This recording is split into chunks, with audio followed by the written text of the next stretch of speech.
Great. So today on the First Time Storytelling broadcast, my guest is Jaime Lee. Jaime teaches pet parents to see the world from their pet's point of view. Jaime is an Animal Reiki teacher. And if you want to learn more about that, check out her episode on the Expert Advice for Your First Time series, where she speaks about how to get started with doing Animal Reiki and what it's all about. She's also a speaker and author of Whispers of Wisdom. Your pet has all the answers. Look at little man. He's just snoozing away. Not giving me a whole lot of answers. Jaime is here to share with us the story of the first time she moved to a new city, Las Vegas, without first lining up a job, which was something that she had never done before. Welcome to the First Time Storytelling broadcast, Jaime. Thank you, Anne. You always make this so much fun. I love being interviewed by you. Well, I love having you. I forgot to ask you, we were just chatting. I take it that the turtle is out. I forgot its name. Yes, Tara the tortoise is out. That is awesome.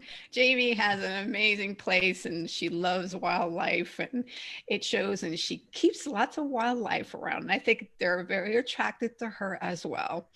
All right, Jaime. So I've heard a little bit of this story before, and it is a fascinating story because you took a leap of faith with your move to Las Vegas.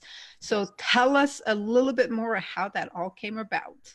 Well, now moving isn't anything new to me. I've always moved. When I was a child, my dad worked on the Minuteman missile sites. So every school year, the last day of school, my sister and I would come home. There would be the U-Haul. We would be loading up from whatever place we were living in, and then we would move to where he had been transferred to. So our summer was getting settled in a new place, then we'd start a new school year. And we did that from the time I was in second grade until sixth grade, when we finally moved back home, what we called home in South Dakota. And then the next year, there was the Rapid City flood that destroyed most of the community. We lost our home. So again, we were uprooted. And we had to move around. We moved to little trailers, kind of like shelters that were set up. And then we finally found some land and a place. So I wasn't a stranger to starting over. But moving to Las Vegas was different because I was alone. All my moves when I was married, my husband was with me, my family was with me. I always had someone there, some kind of support. I didn't have that this time. And the reason I decided to move, I was living in South Dakota and I had been unhappy there for a while. It's a beautiful, beautiful country when you're in the Black Hills, but it's difficult to make a living. And I didn't really feel like I fit in the community. And so I had been trying to find jobs and struggling for a couple of years, looking for places to go. Finally, I said, you know what? I think I'm just supposed to be here and I'm going to stay. Well, I truly believe that the universe has plans for us. And the moment I made that decision where I just gave up and said, I'm going to stay, I lost my job. My very best friend in the whole world got married and told me that she didn't have time for me anymore. And that was devastating. Oh, man. And my mom passed away. And so I was like, okay, there's everything I was staying here for has been taken away. So I started looking again and I went online and I was searching for good places for single women to live where there was things to do, a good economy, and warm weather, because I was really tired of shoveling in the cold and all that nonsense. Well, Las Vegas kept popping up. Now, I had never been to Las Vegas, so I immediately made a judgment, not knowing anything about it. And I said, there is no way I'm going to Las Vegas. It's full of strippers and whores, and that's it. I don't know if I can say that, but I said it. It came out. Whoops. Not right. People do, Las Vegas. I think it's changing its reputation, but I hope so. certainly at that time, It has yeah, for me. And yeah, I have a whole nother understanding of it. But at the time, I knew nothing about it. That's what I'd heard. Why would I want to go there? So I was sending resumes out to every place under the sun that had warm weather. Nothing was happening. So finally, a friend said, Jamie, have you ever been to Las Vegas? And I said, of course not. I'm making all these judgments without knowing what I'm talking about. She said, why don't you go on vacation? Okay. So I flew out in January. We had a little bit of a blizzard coming in, so I almost didn't make it out, but I made it out. I remember I got in at night, and I remember the next morning when I walked out of the motel where I was staying, I had a moment, and the sun hit my face, the birds were singing, and everything fell away. And I said, I'm moving to Las Vegas. And that first morning right there, just walking out. In that instant, and I've had those instances before, and it requires just getting quiet and trusting and allowing to be guided.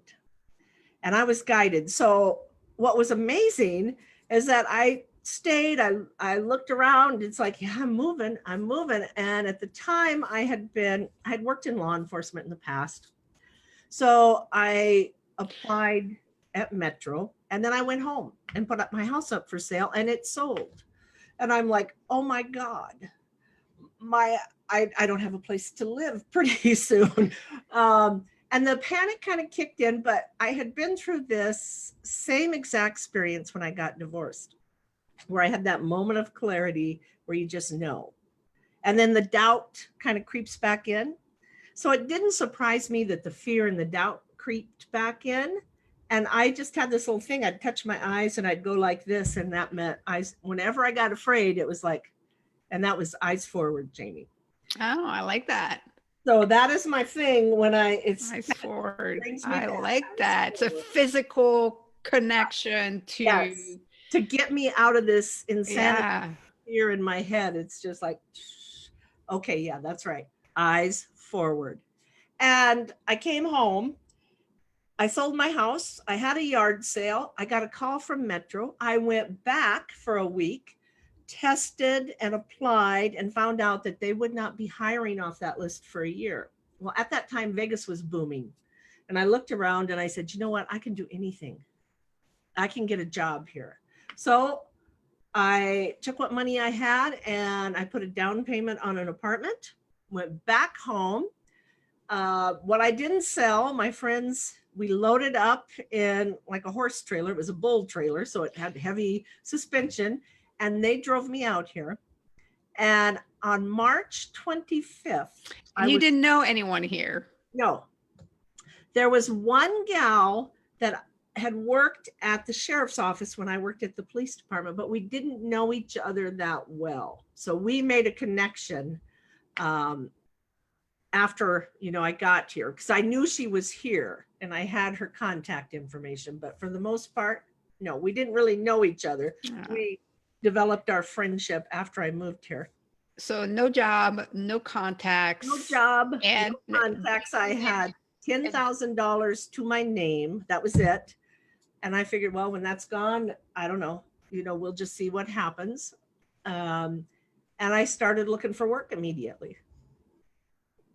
Now, I want to back up a little bit to that morning where you got up and you knew, like, I am moving here. And then you started exploring. When you were exploring, were you exploring to confirm your decision, or you're exploring thinking, okay, maybe I'll find reasons why I'm not going to move here? I know once I had that moment, it never crossed my mind that I would not move there. Or there, that I wouldn't move here. I think I was just exploring. It was like an adventure now. It's like, oh, this is where I'm going to live.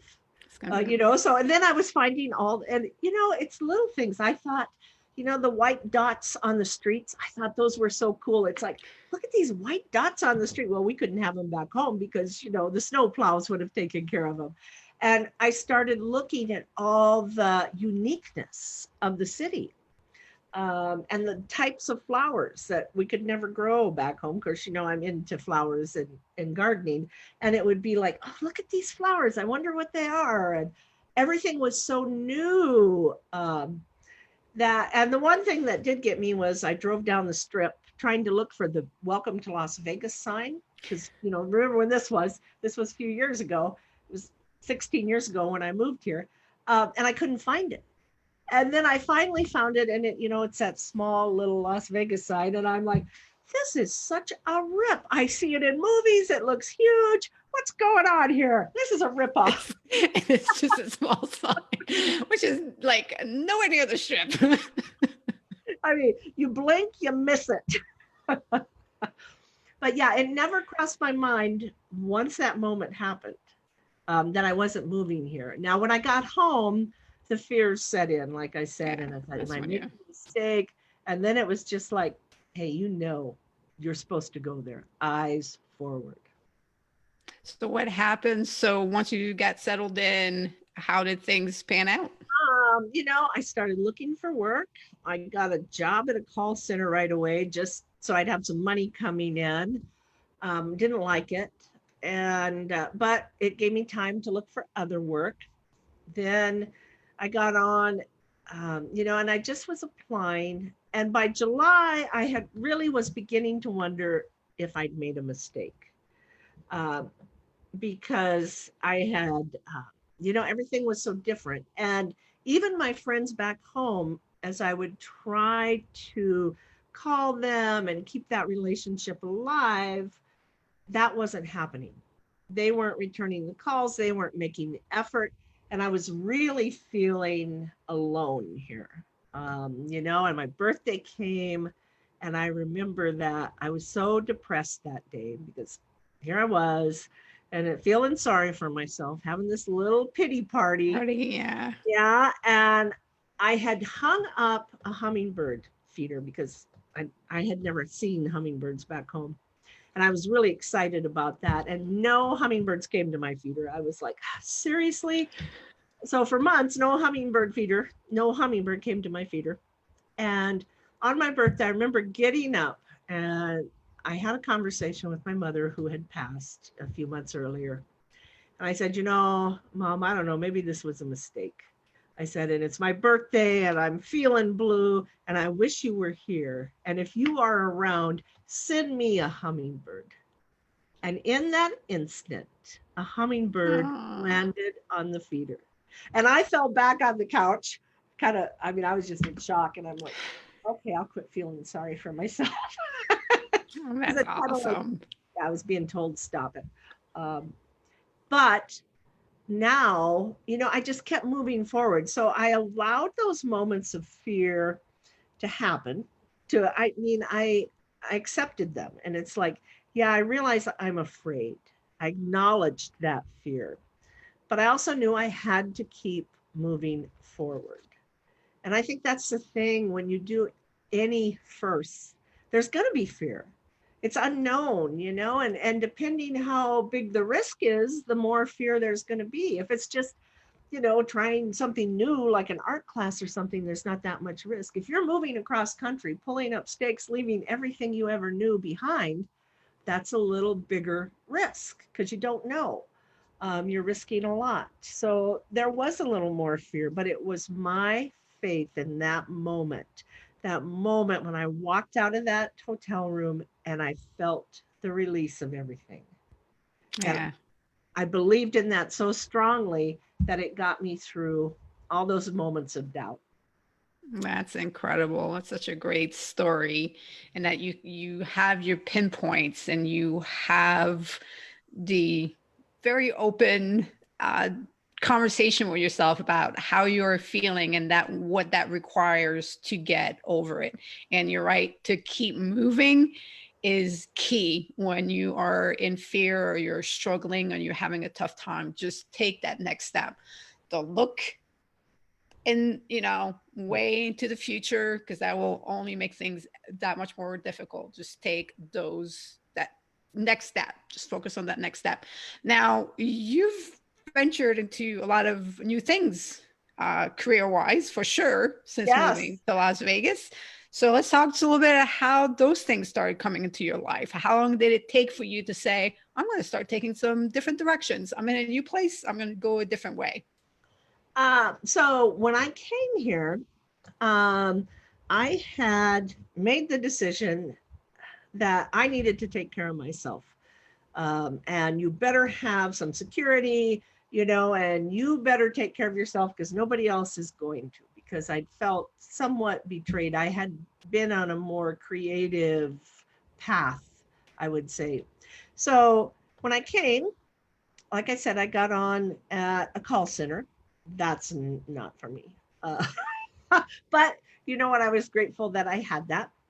And then I was hired for Win Las Vegas when they were opening the first tower.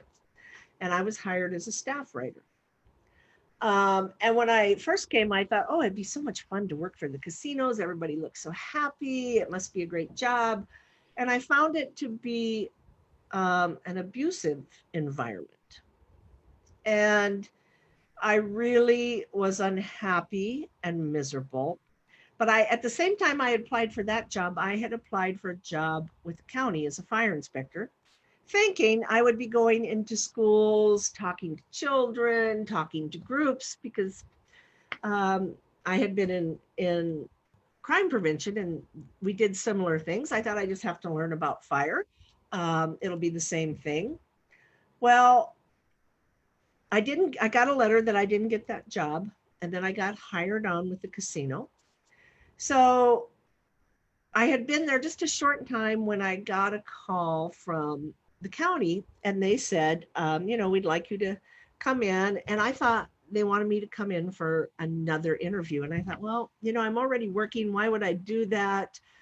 I'm putting in long hours. We were opening. So I said, I've just accepted this position and I don't feel like, I need to come in and do another interview. And she said, well, I can go ask the chief and see if you can pass and, maybe we can call you up on the next one. And I said, are you saying I have the job? And she's like, yes, you have the job. I'm like, oh, well, okay. So I turned it down and they just put me on a list to call. She said, if you don't take it the next time, you're off the list totally. Okay, whatever. And so I continued to work. And then I saw the abuse and how the people were treated. And I knew this wasn't a good place for me. So when the county called me again, I immediately said yes. It turned out to be much different than what I expected it to be. Working for the county, working as a fire inspector, I learned a lot. Some of it was very good, and some of it opened my eyes to the injustices and the political, I don't want to use the word, the political things that happen in this community. We'll just say that. And I knew the longer I was there, I was changing and I was unhappy. And I tried to make changes. And every time I would try to make a change, I got pushed back down. And so after 14 years, I said, I can't do this. And I had started a few years earlier with my passion for animals, working with Animal Reiki and taking more classes and doing all these things because I needed a bright light in my life because what I was seeing was so disappointing to me. When I was in law enforcement, we did not have this kind of attitude. We were told daily that we were held to a higher standard, and that was expected of us. And I worked for true leaders. And then when I experienced this environment, I was so disappointed. So I had to have something. And I just started building on this. And it's like, again, it was, then I reached a point at 14 years. I had turned 60. I could leave and at least have a retirement, not a full retirement. I knew it was going to be tight. It's not really enough, but that fear again. It's like, okay, you're at that moment again where you know where you're at is not good for you. You know there is a purpose for your life, something different than what you're doing right now. And you know it has to do with animals and that you're here to help them. So now you have to eyes forward and you have to stop worrying about where you can get the money to pay all your bills, what's going to happen if you don't have insurance, what if you got to stop the what ifs. You got to acknowledge that you're afraid, but then you have to do it. And you get up every day and you just do what's in front of you for the day. And trust that if you are following your purpose, you're doing what you came here to do, you're going to be led where you need to be. So that's kind of where I've been. What I love about your story as you're outlining it is that you knew certainty in the decisions that needed to be made. It compounded to where it's like it is time to make that change. And I think what people expect is that when you come to that point and you make the change, that everything gets better. And it's just magically because you made the right decision, now everything gets better. But your story makes it clear. And now, first job sucked, second job sucked, third job, you stuck with it for much longer, but it was still not ideal, it was still not in alignment with who you are, what you wanted to provide the world, what you felt in your heart was right. You stuck with it up to the point where enough is enough. There are other things that I'm passionate about, that lights me up, that feeds my soul. And then you make that other transition, and it hasn't been a walk in the park. It has been challenging and difficult, and those concerns about how do I pay for this, how am I able to now do this, real concern that when that fear that gotta keep moving forward and do what I love, do what I know is right. But doesn't mean it's easy. Doesn't mean it I love your story because of that, because so many people expect that it's going to be so much easier. I'll find my purpose and my passion and everything will be easier. No, nothing has been easy.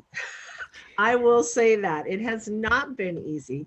And, I don't know that it's supposed to be or that I would want it to be. Because there's something about these challenges and working through them that makes us a better person. So It yeah, helps you grow. It helps you learn. It helps you push who you are. yes, And you're constantly learning new things. I know, because you're putting courses online, you're exploring different things, and it's like, okay, I got to learn how to do this. Is this the right thing? Is this the right way? I'm going to try it out. I'm going to see what happens. right. And when COVID happened, I know a lot of people were fearful, and I saw this as a time, because I recharge inward anyway by being by myself. So some of that is because I'm pretty comfortable in my own skin. Uh, but it's like, okay, so now the world stopped and I have a moment to catch my breath and let's look at what you've been doing. Do you still want to do these things? I mean, it was things people told me you need to do for your business, but I didn't really enjoy them. So it's like, what do I enjoy? What if I just put my focus on doing things that I enjoyed and trying new things? Go online, put online classes together, figure it out. If it's not perfect, well, it's not perfect. Life is messy. It's not perfect. And I don't think it's supposed to be. So uh, I just think that it's so important that we realize, that, yeah, change can be scary. There can be big things involved. But when you commit and when you know it's the right path, that it lights you up, it brings you joy, and you just keep your eyes forward and do what's in front of you to do, it's going to work out exactly how it was supposed to work out. I love that. It was we had so my guest yesterday, Cynthia De Lorenzi, and her and her husband bought a house in an online auction. So they'd never seen the house. They bought the house. They'd never been to the town. So they bought a house, moved to a town they had never even visited. So the first time they went, they own a home there. And, but, the same process. She's like, well, if it doesn't work out, we'll sell it and we'll find another place. Like, but she knew in her heart, and her mom had passed away, a bunch of other things, that same similar type of things. It's like, it's time to go. Like, this has been great, but I'm being called somewhere else and I'm going to go to that other place. And, it's taking actions, taking those steps when things don't work out, being patient and not trying to force it and letting it happen. And, it's understanding that even if you are doing what you love, there are going to be days where you're not going to be happy. I mean, it's not the whole day, but there are going to be times where you're not happy, you don't feel fully confident in what's happening, your emotions are not ideal, and you just talk yourself out of that, and continue. What are the things that I can do to keep growing, to keep learning, to keep improving, and to keep what I'm doing moving forward. And I love both yours and Cynthia's story this week, because I think we are in a time where that's very important. So the COVID-19 and everything else that's happening, where it seems like the world around us is falling apart, and it is asking, okay, what can I do to move things in the right direction? What are I I wish there's a lot of people that would do a lot of different things, Me or too. things a lot better. But it's like, what can I do? So I love that, because you have the same attitude towards what's happening right now. So you're considering a couple first because of that. Yes. So I think it's important that we do what we can do and not attach ourselves to the results. That's not our business. It's just that we do the work we need to do.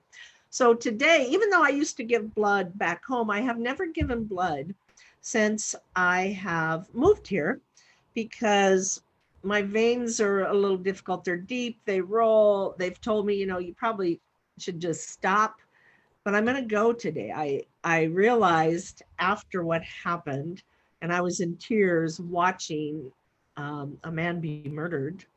It's like, what can I do?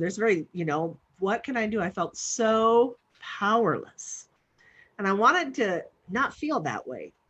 So it's like, well, the blood center is just down the street from you. Make an appointment. So what if it takes 3 weeks? Because my friend did, it had taken her 3 weeks. Got online. I could have got in the next day, but I waited till today because it worked into my schedule. So I'm going to go do that. And then it's like, what else can you do? Well, I'm not really one to knock on doors and that kind of thing but I do have beliefs for this election. And why can't I just volunteer to drive people to the polls if they need a ride? I can do that. Um, and I know there's going to be more that comes to me. So what I want to do when those ideas come to me is either write them down if they're, farther down, or just say, yeah, okay, I'm going to do that, and detach from the results. I don't know if it's going to make a difference, but it's trusting that you are given that feeling that I had to move here, or that idea, go give blood. Okay. Don't question it. It just came to my mind. There's a reason it came to my mind. Detach from the results and go do what you're being asked to do. That's excellent, and that's that open mind, that open spirit, and taking those steps. And I completely agree with detaching from the outcome. That's something in the program, the Maximize Your Journey program, that we teach, is that what happened, disappointment comes from having expectations because you want a certain outcome. But if you can just treasure the action, like, I took the action, whatever comes out of it doesn't matter. What matters is that I took that action. And then you can find yourself pleasantly surprised when, it has a fabulous outcome, but you're not attached to that. You just know that the right thing to do is to take those steps or take those actions, so that, and that's what you learn when you live life, when you don't hold yourself back, when you face your fears, when you do all of that. You learn those valuable lessons of what makes living easier, better, more satisfying, gratifying, and magical. Yes, absolutely. And when we live in fear and don't do it, that's when we're so miserable. Yeah. And that to me is scarier than taking the risks. I completely agree with that. The other thing we teach is how to take calculated risk. So Yes, it's yes. smart. It's smart to be a good planner. It's more smart to understand. If I can minimize the negative outcomes, let me put those things in place before I Yes, take that that's a good point. risk. All Don't right. jump off a building without a parachute or anything like that. That's Yeah. the risk we're talking Well, we know the outcome of that. So, about. all right. So you are the first person that I'm going to play the first time lightning round together for the second time. Oh, So, good. yay. I remember from our first one that when things go back to normal, there's a pottery class waiting for us. Yes, there is. By yourself. And there's a donkey ride waiting for you to take you down the Grand Canyon. All right. So for everybody else, if you're not familiar with the first time lightning round, I'm going to give Jamie some first time options. If it's something she's done before, she'll say up, or she's done it before.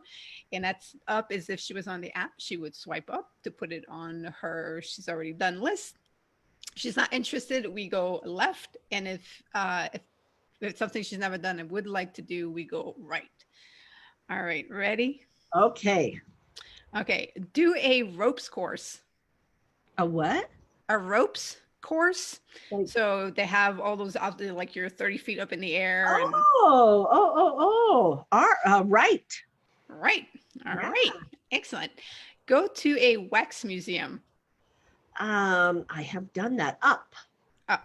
Did you take a picture with any of the they're figurines and wax figures? Whatever they are. I think I did. I don't know where it's at anymore, but yes. Yeah. Okay. They're a little freaky. They are a little freaky. Yeah. Okay. At night alone. Yeah. No, agree. All right. Use an air fryer. Right. Right. I didn't. I have one if you want to borrow it and never try it. Okay. Take a makeup class. Oh, right. Right. Yeah. Have you ever had your car stolen? Oh no, and left, and I am Left. not interested. Yeah, there's certain things you do not want to add to your list. They fall in the unexpected first category when they do happen to you, and you're like, yeah, I could have gone my entire life without that happening and been fine with it. That's right. All right, make jewelry. Yes. Up. You have done that. What type of jewelry did you make? Well, I don't know that it was anything fancy. I used to do that when I was younger. And so I would make bracelets and that kind of thing. I have actually never done that. It's still on my list. I know one day I'll probably just buy one of those beaded kits at Walmart and just like make a bracelet. Okay. Go watch a kabuki dance show. Yes, up. Where did you watch it? Where did you do that? That was here in Vegas. Very nice. Yeah. So people who don't know, kabuki is a traditional Japanese dance. So, yeah, it's lots of, well, hopefully those will be coming back at some point, but lots of different mini shows to catch in Las Vegas for sure. I probably already know the answer to this. Register as an organ donor. Up. Yeah. When did you first add that to your driver's license and make the decision to be? Before I even moved here, I was probably in my 20s. Yeah, excellent. Yeah. All right. Eat Jamaican cuisine. I don't know. I'm not sure what Jamaican cuisine is. So maybe I've never done it. If so, I will go. So like jerk chicken, like plantains. They have. Okay. I've had plantains. I'm vegan, so I wouldn't do the jerk chicken, but I Chicken. like jerk spices, the Okay, yeah. type So of thing. So, I have a cocoa bread, and I'm reading it off the internet ooh, right now because I had to. good. I've had it before, but you know what? Every time I look up the different cuisines and I actually look like at the long list, I'm like, there is a lot I have never tasted. these I know. and these are you it's if you want a first every day, you could have a food first for years every day, hands down. I'm And just I don't do a whole lot in the kitchen. at one time I did a first. It's kind of off our thing, but I'll make it quick. My girlfriend and I, she had two little kids, and we would always have dinner together. So we decided we were going to have something different every night for dinner and do something special. So we made their favorite foods, and it was like, hot dogs and scrambled eggs, but we put food coloring in and we changed the color to everything. Water had a different color, and they didn't like anything, even though it was their favorite food. They thought it tasted horrible. Just because it was a different color. It does not take a whole lot for your brain and taste buds to make a connection. Yes. All right. Take a Zumba class. I had something similar, but it wasn't Zumba. So I will say up, but I would also go right. Okay. Fabulous. All right. So next is the first time story prompt. Today's prompt is first networking event. Oh my gosh. My first networking the event, the group is no longer going. What was it? It was when I moved to town here, it was defining women. How was it? Like how were you Uh, prepared for it? Did you I don't think I was prepared at all because I was still really new with the business. So they had a breakfast. Everyone was very welcoming. Um, yeah, I can look back. I was so just starting off with the business, and I can see how I've grown and changed. And I was really uncertain at even there. I didn't really know what direction I was heading in. I just knew I was here to help animals, and I wasn't any clearer than that. So yeah, I wasn't clear on my message. I wasn't clear on anything, but I went. I just did what was in front of me. yeah, and then you learn a lot from it, I'm sure. Yes. Yeah. Yeah, so my first networking event was I went to a BNI group, so I think it's Business Network International, Yes. and I had just started out as a life coach, and kind of similar to you. I mean, I obviously understood what life coaching was, and what my purpose was as a life coach, but how to sell myself and what I Mhm. provided, did not Mhm. know. But I was probably such an excellent first networking event because it's such a professional networking group that I got to hear them talk about, their elevator speech, what kind of customers that they're looking for, and how to help somebody else understand their business so that they can get referrals and the term referrals. So I was like learning because I've been in the Marine Corps, joined the Marine Corps at 17, and up to that point I had never been in a sort of business environment. So it was a really like big learning moment to be like, Ooh. ooh, I did not have this Yeah, type I of can see it. information. I need to get it together. So I think I ended up joining that group, and I'm actually still in touch with a couple people that I met through that group. So it Excellent. shows that business networking can really lead to friendship and contacts that Yeah. continue to live on. Mhm. So yeah. So the final question is how we touched a little bit on it, but how have you been making the best of the current situation with the pandemic? Yes. And, some days are better than others. Some days I have a positive attitude. I mean, I always try to do the light, be the light, and do what's in front of me and to be compassionate to other people throughout this. And there's been days where I didn't have it, even for myself. And so it's like, I can't go out there. I'm struggling. I'm crying. I'm going to lay on the couch here and just take care of me because that's all I can do today. So there were moments like that. Fortunately, there weren't a lot of those moments. Um, but when I had them, I recognized them. And it's like, you know what? I need to go in. Um, one of my meetings that I always go to, my speakers club, it's like, I can't do it tonight. I don't have it in me. And rather than beat myself up because, oh, you're not showing up and you're not doing the work you need to do, I just said, I don't have it. And I stayed home and I just sent a text and said, I won't be there tonight, and just let it go at that. And I spend a lot of time in nature, in my garden. I'm fortunate. I have a garden. That helps me a lot. I tell you, you really can be present when you're in a garden. And I think being present, I walk my dogs to the park every day. I'm present in that moment. It's when we start thinking about what's happened, what's going to happen in the future. Oh my God, are people going to come back? Oh my God, is our country ever going to have, rest? Are we ever going to be compassionate, empathetic people? Is there always going to be rioting?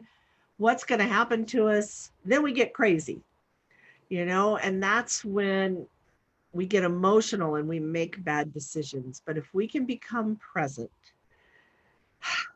take a breath, and just do what's in front of us to do that brings light into the world, even if it's just little, because it only takes a crack for the light to get in. Yeah, excellent. I think that's definitely the theme of our interview today is do what is in front of you. And Yes. I'm definitely pick that. Definitely, I am definitely going to use that again. Move forward, Move focus forward. forward. Yeah. Yeah. So I think I have used that with I'm watching you people. I know I have too, but this one is like move forward, Move eyes forward. forward. Yeah, Yeah. eyes forward. Yeah. That's powerful. So if I have your permission, I would definitely like to share that with others and get them to start using it Absolutely. as well. So, Absolutely. well, Jamie, it's always a pleasure talking with you. So I love your spirit. I love where you come from and how you view things and the world and your openness and you are that fabulous mixture of being very focused and organized, yet being very sensitive, empathetic, and open to the world. So it's a great combo, and it's always a pleasure to spend time with you talking. Oh, it's my pleasure to spend time with you, Anne. I love it. I love what you do. The Oh, thank first you. time and the podcasts, and you're just getting all these amazing people out into the world. So thank you. Thank you.